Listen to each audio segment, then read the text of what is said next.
What's up, gamers? Welcome to another episode of GetUr GameSense Up. My name is Bios, your annoyed average gamer. I am Super Kami GP. And guys, welcome to 2021. Thanks for making it out with us and joining us for our first episode of the new year. And in this episode of GetUr GameSense Up, we are going to help you guys get your game senses up by being informed and alert in what's going on in the gaming industry when it comes to the industry's false promises, bad business practices, and anti-consumerism. Yeah, guys, especially over the course of the last 5-ish years, especially with the rise of microtransactions and battle passes, and live service games, the industry has really found a way to been able to manipulate the industry to make it better for them. And as the consumer and as the gamer, we are getting fed the short end, the short stick. And time after time, we're seeing things. We think, oh, this is the bad one that's going to make people learn. But there's always just another one. There's always another Cyberpunk. There's always another Avengers. There's always another Anthem. There's always another No Man's Sky. And we're here to, we really want to discuss, Bios and I have been talking about this for a long time. We really want to discuss, the general stuff that they do to lie to us and what we can keep out and look out for. And is there any hope for the industry as a whole? Right. And also the fact that no matter who it is or what they're doing, even if it seems good, you can't trust anyone. See, that's why I have a bit differing of opinion. I don't want to say, oh, we can't trust anyone straight up, everyone's evil and everyone's bad. I don't know about that. Sure, I'm all for don't pre-order or whatever, but I'm not gonna say don't get excited for games at the same side. If a certain company makes a certain type of game and that's what they're good at, by all means continue. But I feel like the biggest problem comes when a company goes to a different form of game that they've never done, and that's when a lot of problems start. Another realm that makes the Mortal Kombat games and the Injustice games, I trust them. They're great at fighting games, right? And when Injustice 2 came out, I was so hyped for it, and they totally delivered for it. So whenever Injustice 3 is announced and released, I'm not gonna say I'm gonna pre-order, but I'm confident they'll do it right. But if they wanted to go ahead and make a story-based first-person open world, they'd be like, ooh, that's when we have a problem. If we want to take examples such as Square Enix and Crystal Dynamics, they were really popular for making the Tomb Raider franchise. Then they went to Avengers, making a live service game, and it's what are you guys doing? BioWare, they're really good at making open world games as well, and RPGs. Went to Anthem, what are you doing? And they just hurt their brand so much. Even Bethesda, they're great at their RPGs, open world, from Fallout, made Fallout 76. What are you doing? And that's the same cycle over and over again. Right, I get that point as well. But even if they were to still stick to what they know, because there are developers in the multiplayer genre on PC where they have made multiple open world multiplayer games, but have ended up on that cycle when it comes to the microtransactions and removing features and cutting players short. So even if they was something new that they're working on or something that they are working on, the threat or the risk of them choosing the wrong path is still prevalent. So that's why I'm saying, I'm not saying you can't be excited for games, yada yada, but I'm saying don't put all your trust and your eggs in these developers, because they have not and probably will ever not truly earn it, only because of that risk. It would take a long time to actually be okay, I guess, All right, Bios, just so we don't go too far off into the deep end, why don't you give us an example like Cyberpunk? Tell us the brief history of what happened with Cyberpunk so the audience can keep up with us. Alrighty. So in case, for those of you who don't know, but probably by now everybody should know, but so Cyberpunk was being developed by CD Projekt Red, who did the Witcher franchise, which was an open world, single player, story driven RPG that was very successful from the first to third iteration of the game.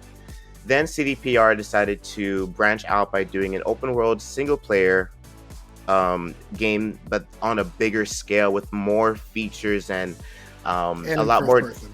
and first person, a lot more dynamic, with like, thousands of NPCs that you can interact with, a huge open city that you can go to, that you can never be locked out, an engaging story that you can create and have your own path and your own like Your story own for yourself, choices. your own Yeah. choices that have consequences and stuff like that. So something like GTA, or what's another game that I can relate it to? But yeah, Watch but Dogs, maybe. Watch Dogs kind of give you the idea, but on a more like realistic level. And since it was set in the Cyberpunk universe, you have your cybernetics and futuristic the features with flying cars and stuff like that. It That sounds like a promising game and a right, truly game of the future. And also, this game was being developed for like 8 years since it was announced before the Xbox One and the PS4 were released or announced. So yeah, this game wasn't developed for a long time. And one of the first big taglines was, "The game will be out when it's ready." That was a big yes, tagline for them. So yeah. tell us what ended up happening with the game What when it it finally came out.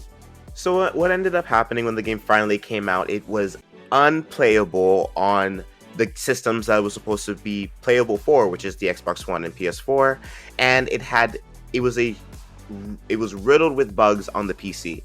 It was playable, but it was just bugs left and right, bugs that you would see in like Fallout 76 type of bugs, game breaking bugs.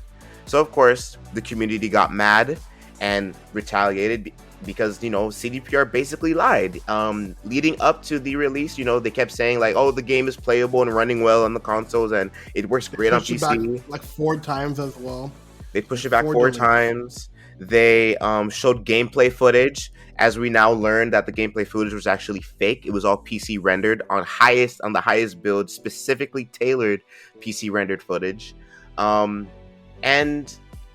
it just leaves such a bad taste in your mouth, and it shows to me that no matter who they are, because CDPR was such a reputable company, they were really good at keeping their word, and what they say is what they do, and having them go through this and doing this just shows that no matter who they are or what they say or what they've done, they're not trustworthy.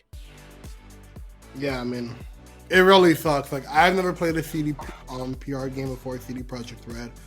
But Cyberpunk, again, I'm on the record saying I was never looking forward to it that much, and I wanted the delays or whatever.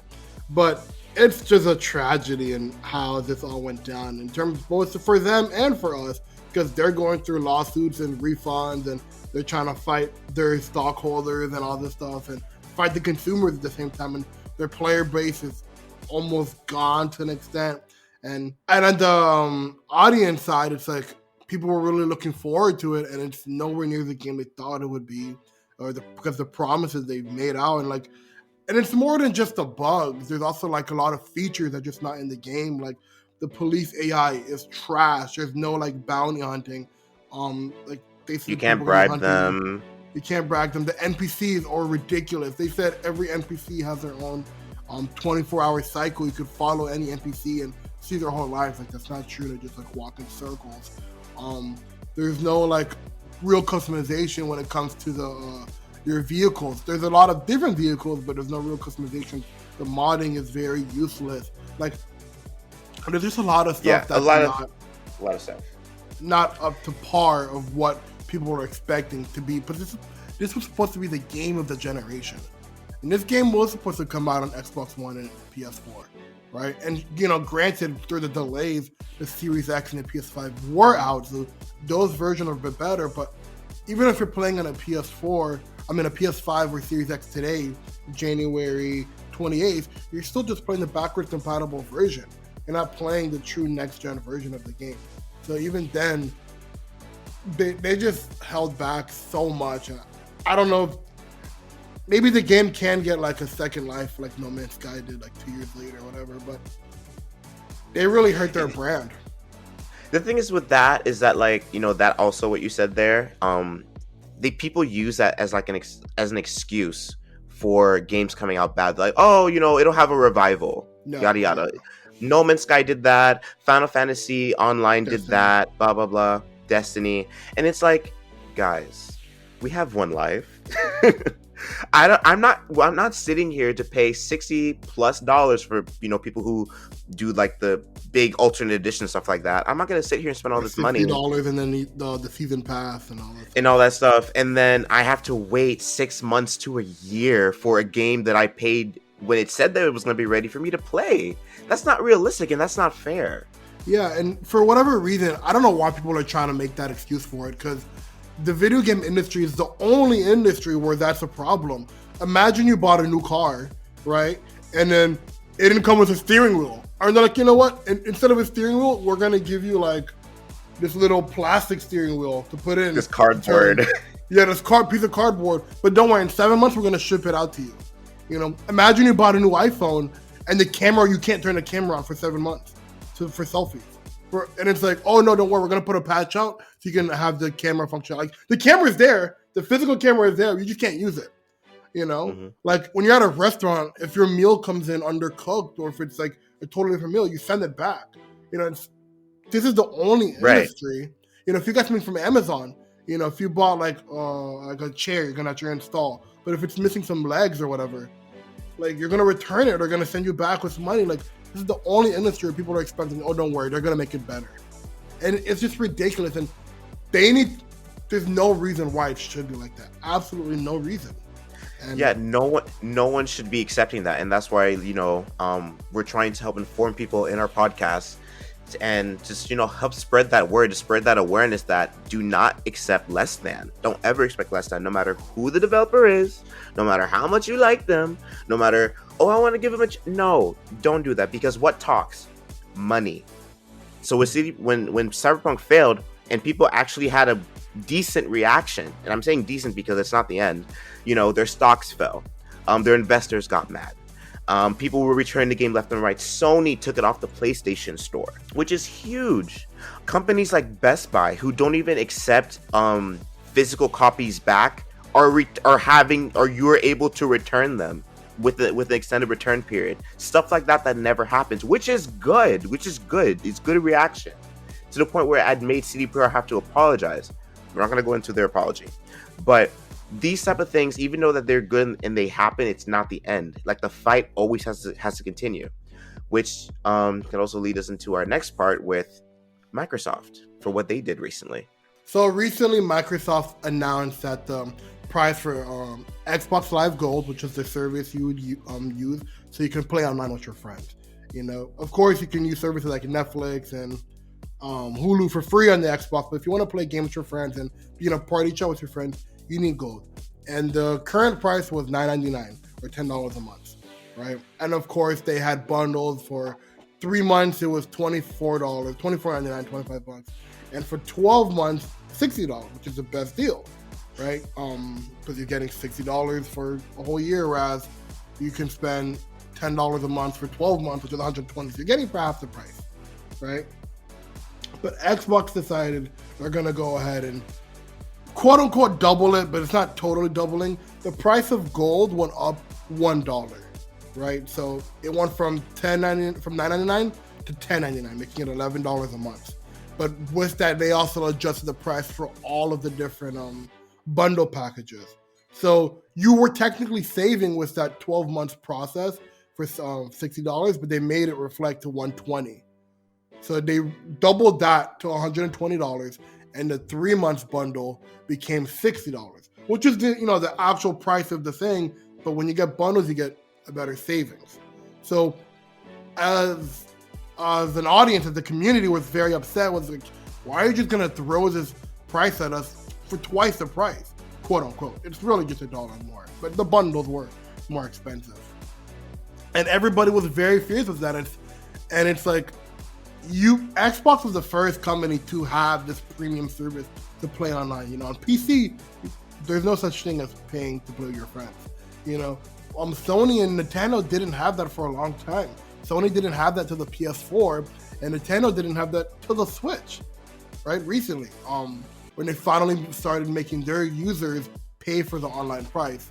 So for Xbox to go ahead and charge more for it, it was really, really a bad look for them, bad taste, especially for the fact that the past 2 or 3 years, Xbox was making so many great decisions to really rebuild their brand. people are saying Xbox is great for these reasons. We're making very great pro-consumer moves like Game Pass, like backwards compatibility being a forefront for their whole market share.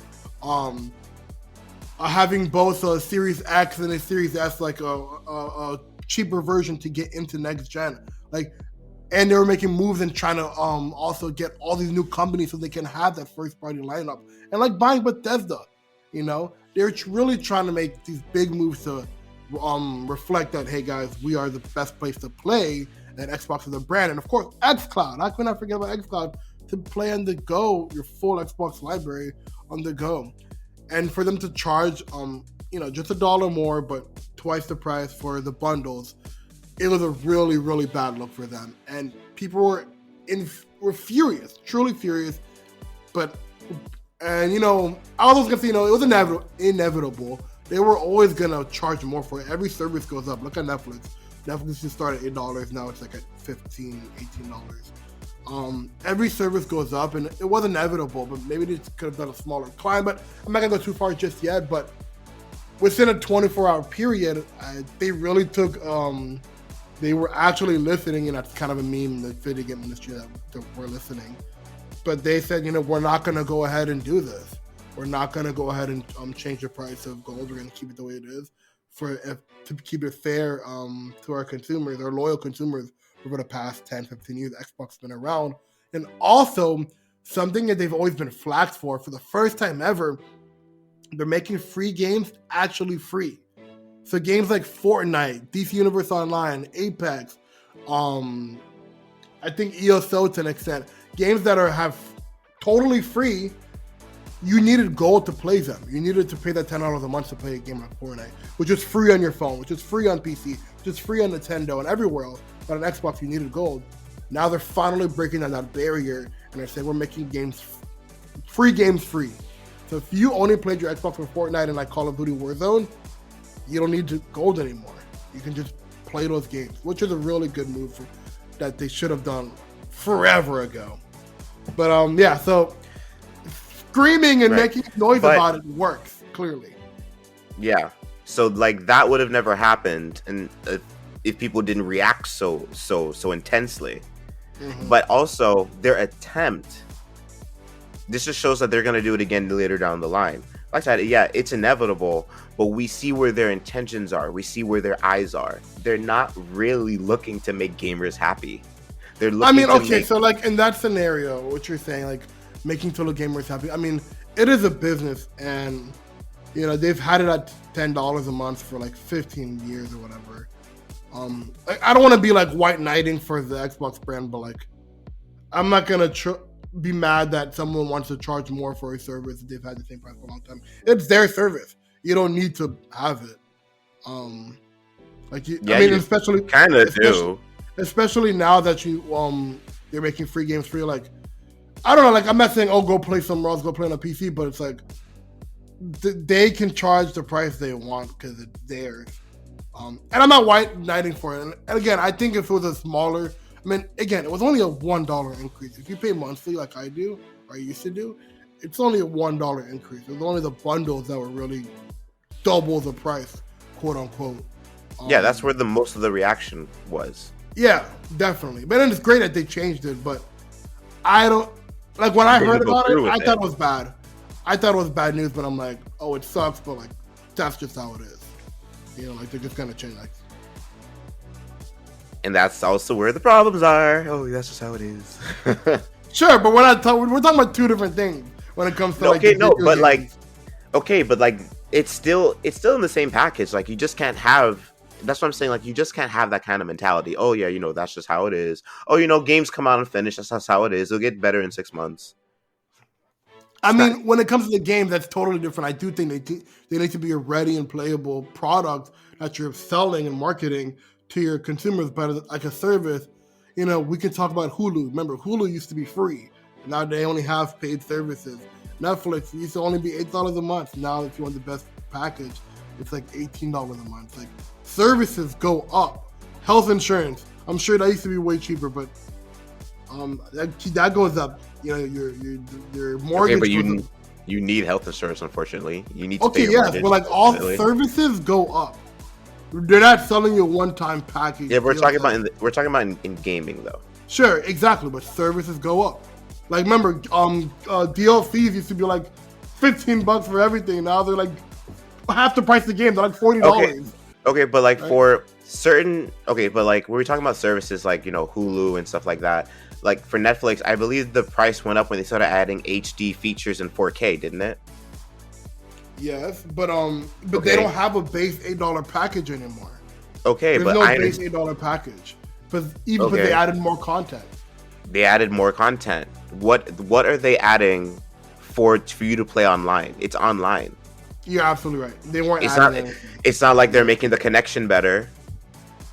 You're right. You know, You're absolutely right. They're It- increasing the price and nothing was adding. You're right. there was they didn't have any. They were not benefiting. They're not saying, oh, they didn't do what PlayStation did. Like they had some weird reason for why they. Because PlayStation had to do it because they kept getting hacked and they didn't have the money to fix their servers. Okay. I mean, I get- yeah. people were also saying they were doing this whole price increase because they wanted to make Game Pass Ultimate like the more The alternative, attractive, the more like a more interesting, attractive yeah. bundle. It's like, oh, Game Pass is only $15, and you get gold and Game Pass when you could be paying $11 a month for just gold. So, I mean, eventually Game Pass will go up. Like I can see Game Pass getting to like $25 a month max. I wouldn't pay for that price personally. I don't think there's enough games that I play in Game Pass, even with EA, to be like pay for $25 a month. But realistically, if we have access to like 150 games, 200 games, new games on top of that, I don't know if I would pay for Game Pass, but I can see them pushing it higher than 15 in the next year or two.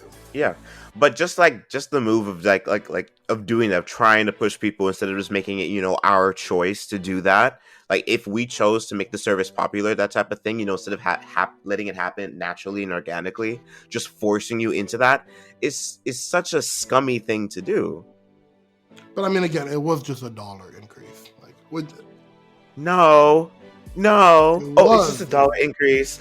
Oh, it's just broken right now. They'll fix it. That's Stop. totally different. That's totally different. Stop accepting less totally- than. Stop I'm it. not accepting less than. It's their service, and they can choose to charge it for. And I totally agree with the game thing. And I'm happy Microsoft chose not to increase the bundles and all that stuff. But that, I would be like, oh, like, if Outriders comes out bad and it's like really bad, I'm not going to be like, well, it's their game and they chose it to make it bad, so they can make it as bad as they want. No, it's like, you guys, the game is bad and you guys are bad. I'll be full force. Let's take them down. But like, this is totally different. Like, it's their service. Okay, that's why I said they didn't do anything to improve the service, so therefore the price shouldn't be going up. And I agree with that. The price should not be going up if the games or gold aren't getting better. If you cannot do certain things, like add Discord already. Anyway,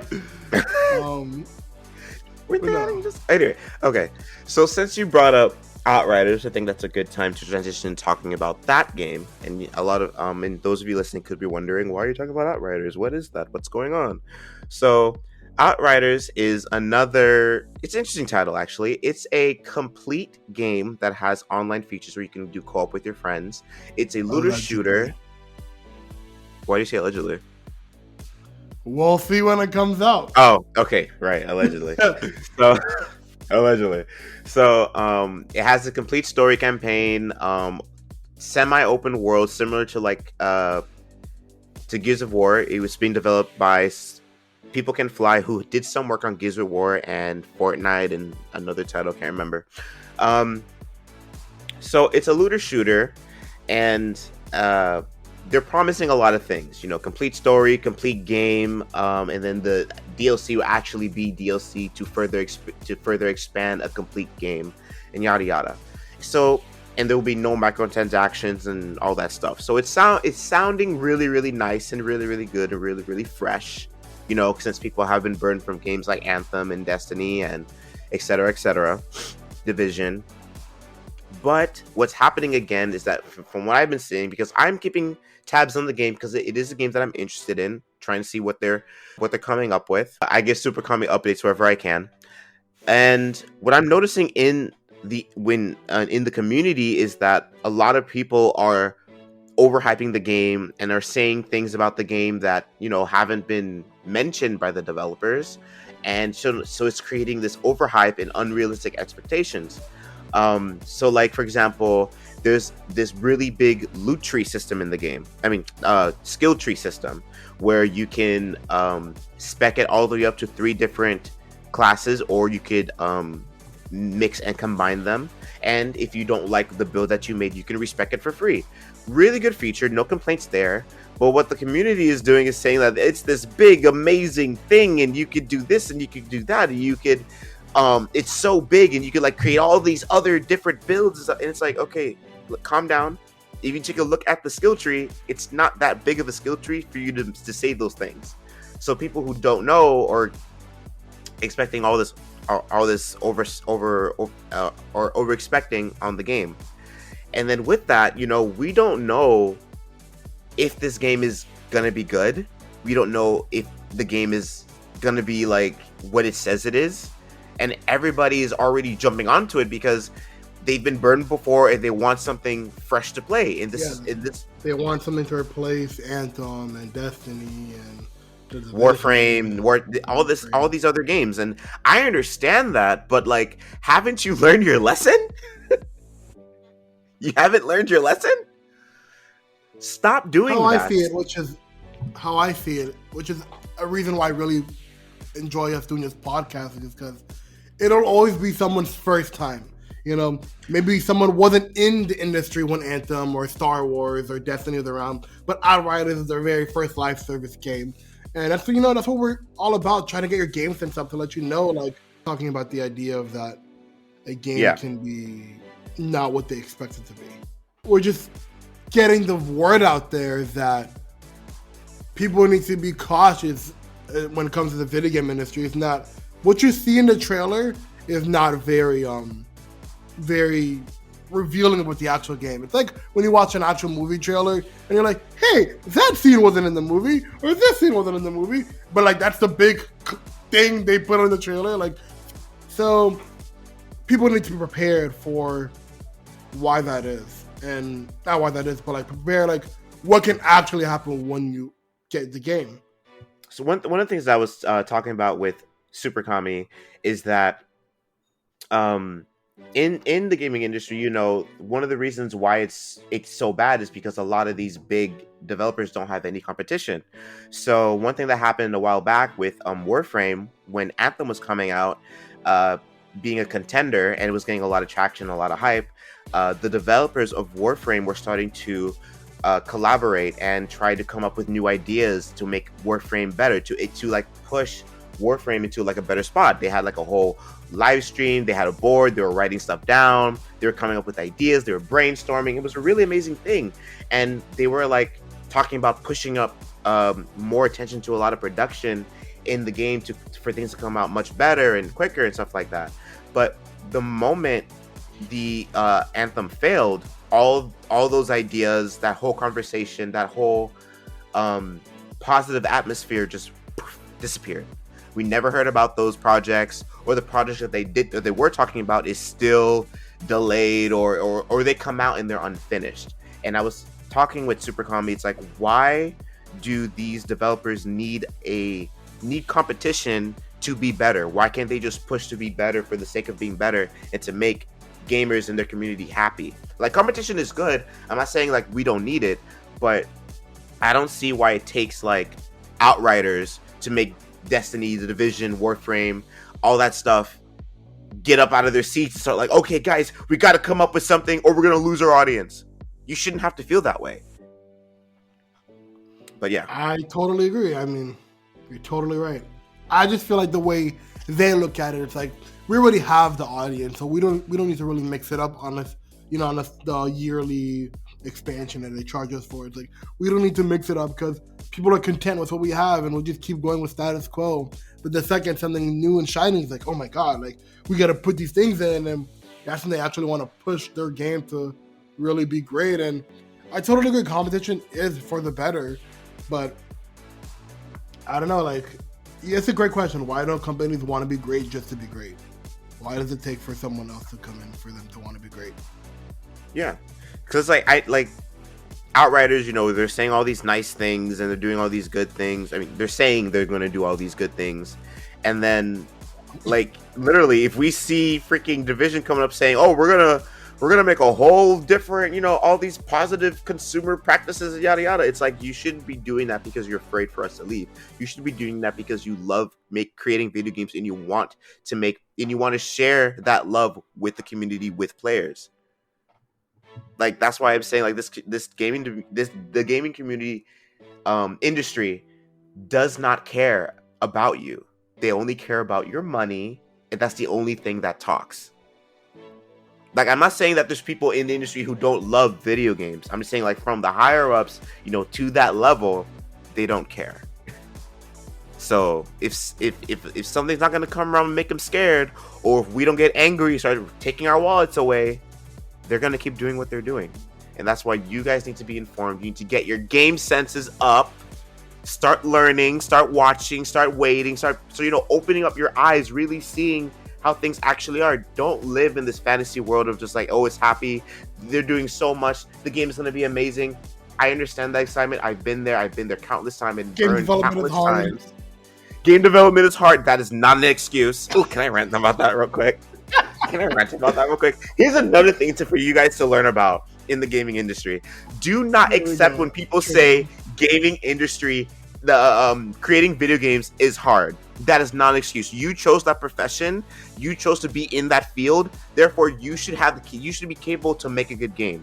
It is hard. Everybody's job is hard to an extent. We all complain, yada yada. But for them to say that, oh, game development is hard, you don't understand, that does not excuse for your game to come out trash. That does not excuse for your game to come out trash, for me to pay overpriced for it, and then for you to say that, and for me to sit there and be like, oh, okay. Where do you see that anywhere else? You don't go up to a car dealership and be like, oh, I got a car, and the car's not running. Oh, well, building a car is hard. Huh? I did not pay over $100,000 on this Tesla for you to tell me that building a car... give me my money back. I want to be able to drive. Thank you very much. You don't see that anywhere else. You don't see that. So don't accept less than. Get your game senses up. Do better. Fight back. You don't have to fight back, but like just be aware. Tell your friends. Tell your family. You know, if more and more people are more cautious and aware of what's going on, maybe something can actually change. Maybe we can actually like kind of go back to how games were good to play. Or like we could actually be excited for games to play. Yeah, and Bias is totally right, guys. Like, there's been a lot of games that have the same track record where they have all these great promises, then they come out and they're not what we expect at all. But every time they've really gone too far, as a community, as an industry, we do make change. When Star Wars Battlefront 2 came out and was pay to win, people hollered. The game completely changed for that. Disney got involved, and as we know, it's a different topic, but they've ended their exclusivity with EA. Now all these different companies are making Star Wars games. When Anthem came out, BioWare said, we're going to take a break, and they're pretty much remaking the whole game.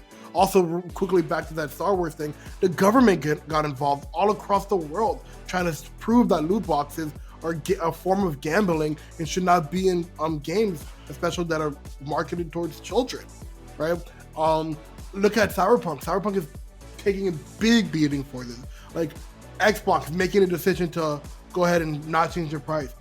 Talking about it, even tweeting about it, anything really makes, put a fire under their ass to do this, to make the change. Doesn't matter if you're just some guy in your room playing Xbox by yourself or whatever, or playing PlayStation, or whatever it is you play.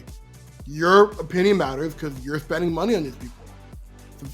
And as we can see, look at what's happening with GameStop in the stocks. It only takes one person, then another person to come on up, right? The revival regular people can make change, right? So that's all. Get your game sense up, guys. Yeah. That's all I gotta say. Get your game sense up. That's all we gotta say. All right, guys, that was this episode of Get Your Game Sense Up. We said that many times in this video.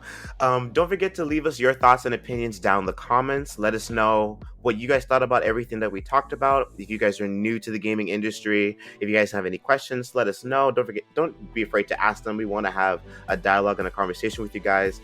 So you can follow us on our Instagram and our Twitter handles. For my Twitter is Bios101 with a Z, and my Instagram is Bios101 with an S. And Super. Guys, you can follow me on Twitter. My Twitter is SuperCommyGP, just like my handle. And that's my Xbox handle. Add me on Xbox. Let's play games. And go ahead and let them know where else they can hear us. Guys, we are also on all podcast platforms, including iHeartRadio, Spotify, Apple Podcasts, Google Podcasts, Amazon Music, and of course, Bios 101's YouTube channel for the video form. Blow it up, guys. Blow it up. Let's start something this year. All right, guys. Always remember, get your game sense up.